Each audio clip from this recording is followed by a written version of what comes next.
Hello, good morning.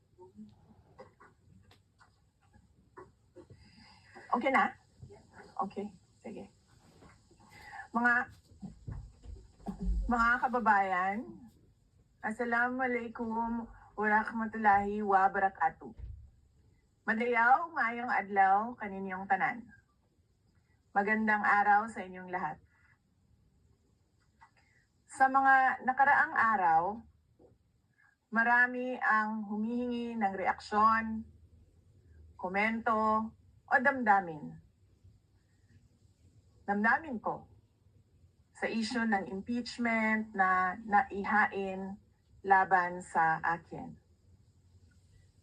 Sa kabila ng aking mga naging pahayag ukol sa planong impeachment sa mga nakaraan na buwan, ang tanging masasabi ko na lamang sa puntong ito ay God save the Philippines.